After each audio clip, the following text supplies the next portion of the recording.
সত্যি বলছি, বিশ্বাস করো চেষ্টা করিনি এমনটা নয়। আমি ছেলেকে রুটিনে আনার অনেক চেষ্টা করেছি, কিন্তু কিছুদিন 4-5 দিন করার পরেই নিজের কাছে ভীষণ হার মেনে যাই। ছেলে আমার আগাগোড়াই হওয়া থেকেই 1:30-2টো বাজিয়ে দেয় ঘুমোতে ঘুমোতে।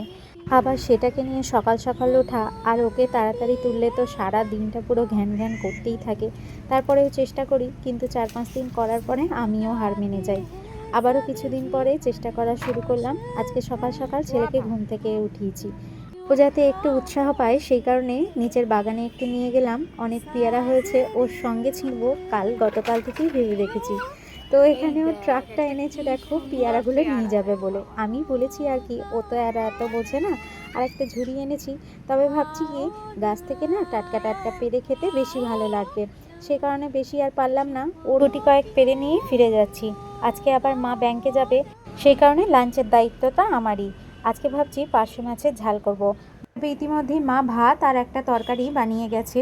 এবারে পার্শে মাছের ঝালটা আমি গিয়ে করব বলেছিলাম, কারণ ওর পাপা সেদিনকে বাজার থেকে ভালো পার্শে মাছ পেয়েছিল, সেটাই এনেছিল আর বলছিল যে বড় বৌদির মতো পার্শে মাছের ঝালটা একবার বানানোর চেষ্টা করে দেখি। আজকে ছেলের ব্রেকফাস্টে ছিল ঘন করে সবজি দিয়ে খিচুড়ি আর ডিম ভাজা। বর্ষা সেটা আগেই খাইয়ে দিয়েছে। পুজো করে মাকে নিয়ে এবারে ব্যাংকে যাবে। তো চলো পার্শে মাছের ঝালটা বানাচ্ছি যখন তোমাদের সঙ্গে একটু শেয়ার করে নিই। আজকে সর্ষে দেবো, সাথে দেবো কিন্তু টমেটো, পেঁয়াজ, ধনেপাতা। সত্যিই খেতে ভালো হয়, তবে আমি সঠিকভাবে নিয়মটা জানি না। খেয়ে যতটুকু বুঝেছি বা বুঝতে পারতাম সেইটুখানি বানাবো। চিংড়ি মাছের একটা চচ্চড়ি বানাচ্ছিল, তবে দেরি হয়ে গেছে বলে তারা বেরিয়ে গেছে। তো আমি বললাম ঠিক আছে, কোনো অসুবিধা নেই, আমি বাকিটা করে নেব।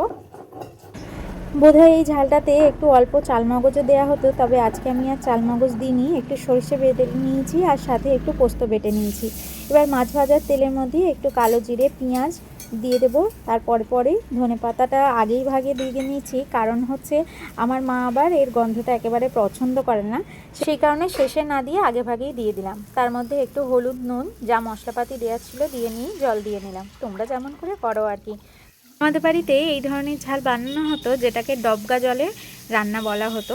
তবে সেটার মধ্যে পেঁয়াজ বা টমেটো এসব কিছু পড়তো না, শুধু তেলের মধ্যে লঙ্কা গুঁড়ো, হলুদ গুঁড়ো, নুন দিয়েই জল ঢেলে দেওয়া হতো, তারপরে মাছ দিয়ে দেওয়া হতো। এদিকে কথা বলতে বলতে অর্থাৎ গল্প করতে করতে কিন্তু আমার পার্শে মাছের ঝালটাও হয়ে গেছে।